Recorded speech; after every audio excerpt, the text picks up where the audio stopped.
Pergi apel naik kapal selam, pulangnya naik kereta uap. Kalau nanti saya beri salam, hadirin jangan lupa jawab ya. Assalamualaikum warahmatullahi wabarakatuh. Bismillahirrahmanirrahim. Alhamdulillahirabbil alamin.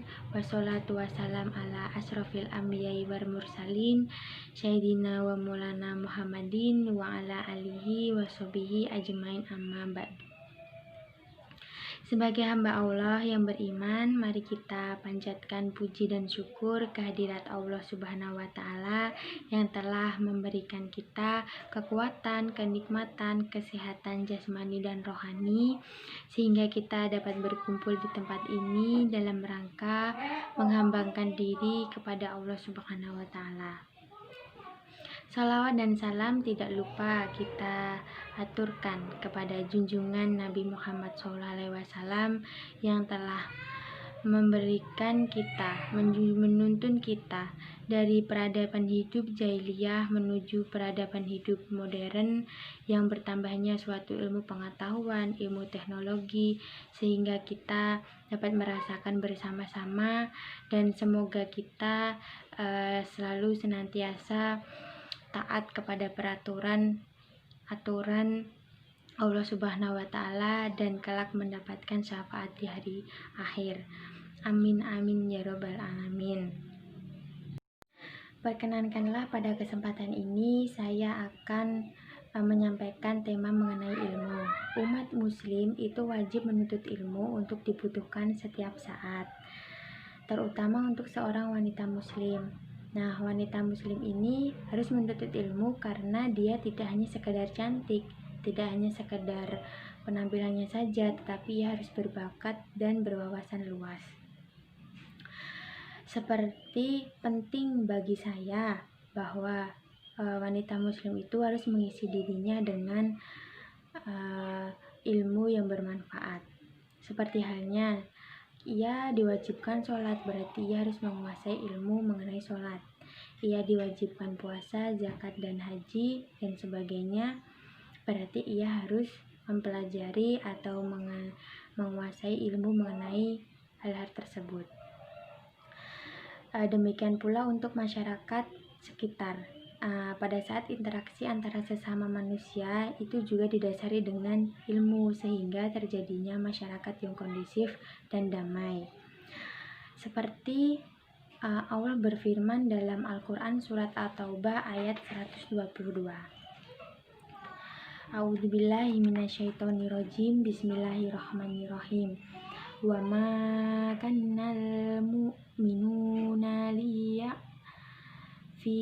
kafat walaula nafaratin kuli firqatin minhum ta'ifatun liyatafaqahu fi dini waliyundiru faumahum idar raja'u ilaihim la'alahum yaqdarun. Shadaqallahul adzim. Yang artinya, tidak semua sepatuhnya orang-orang mukmin itu semua pergi ke medan perang. Mengapa sedemikian? Dari setiap golongan di antaranya mereka tidak pergi untuk memperdalam pengetahuan agama mereka dan tidak untuk memberi peringatan kepada kaumnya apabila mereka telah kembali, agar mereka dapat menjaga dirinya. Nah, dalam ayat tersebut dapat memberikan kita pemahaman bahwa orang yang beriman itu semangat, pikiran, dan tenaganya tidak dibenarkan hanya untuk memperpuas atau memberikan kepuasan dalam kehidupan nyata seperti perang, akan tetapi semangat, pikiran, dan tenaganya juga untuk membuat usaha, menuntut ilmu, khususnya ilmu agama, untuk manfaatan diri sendiri dan orang lain. Nah, ilmu sendiri adalah penuntun manusia untuk memahami ayat-ayat Al-Quran, baik kauniyah maupun khauliyah, dan dapat memaknai hakikat hidup dan akhirnya mendapatkan keselamatan dunia dan akhirat. Dalam menuntut ilmu itu juga hendaknya sabar dan tabah dalam menghadapi suatu ujian dan cobaan yang selalu datang pada saat kita meraih kesuksesan. Karena gudang dari kesuksesan itu adalah seberapa besar kita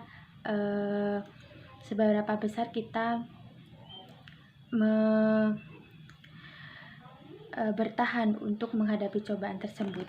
Nah, maka siapa yang ingin berhasil, maksud dan tujuan dari menuntut ilmu itu harus bersabar dan bertabah dalam menghadapi banyak cobaan.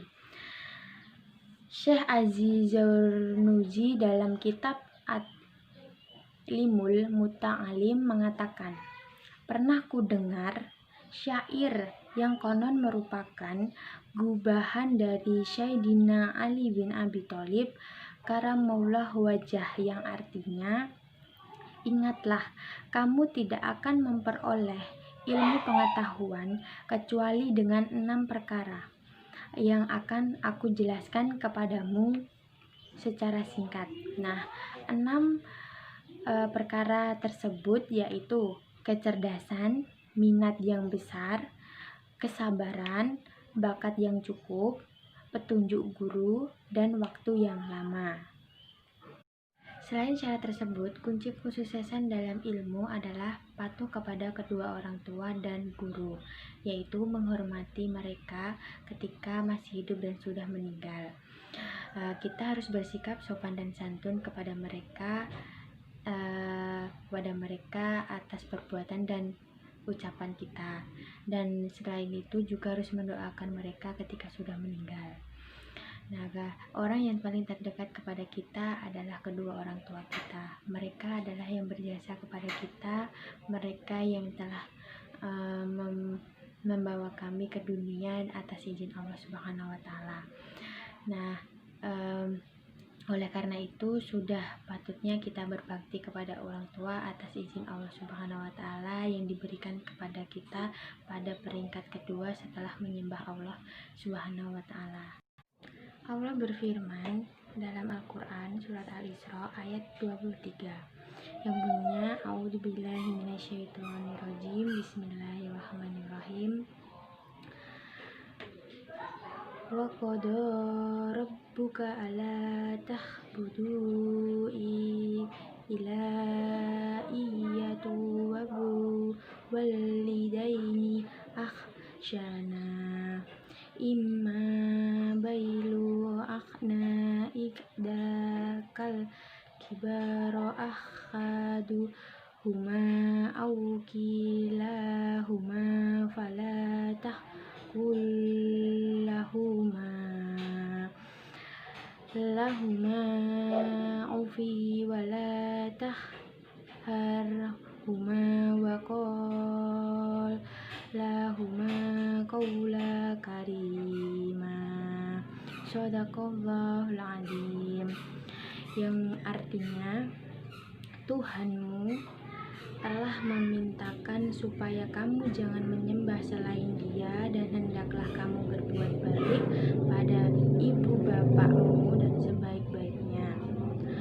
Jika salah seorang di antara keduanya atau kedua-duanya sampai berumur lanjut dalam pemeliharaanmu, maka sekali-sekali janganlah kamu mengatakan kepada mereka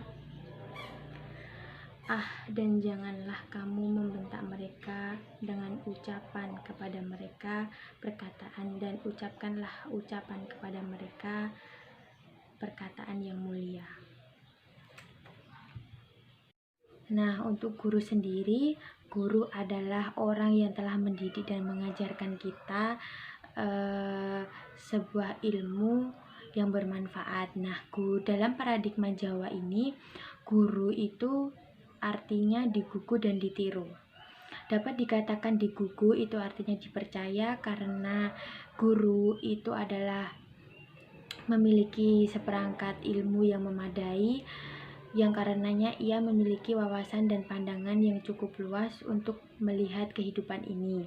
Sedangkan untuk dapat dikatakan ditiru itu karena guru memiliki perbuatan kepribadian yang utuh, karena segala tindak tanduknya dapat dijadikan panutan dan suri teladan bagi anak didiknya.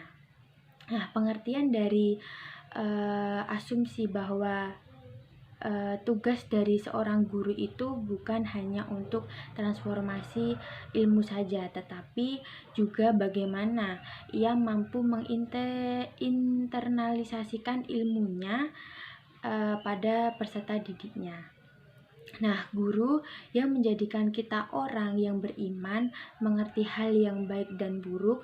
Guru juga yang menjadikan kita orang yang pandai dan memahami ilmu pengetahuan, sehingga kita akan memperoleh kedudukan yang tinggi di hadapan Allah dan manusia. Demikian yang dapat saya sampaikan pada kesempatan ini. Semoga dapat bermanfaat bagi kita semua dan dapat diaplikasikan dalam kehidupan sehari-hari. Mohon maaf jika ada kurangnya. Yang benar datangnya dari Allah Subhanahu wa Ta'ala, yang salah datangnya dari saya sendiri, karena manusia tidak luput dari kesalahan ataupun khilaf ataupun dosa.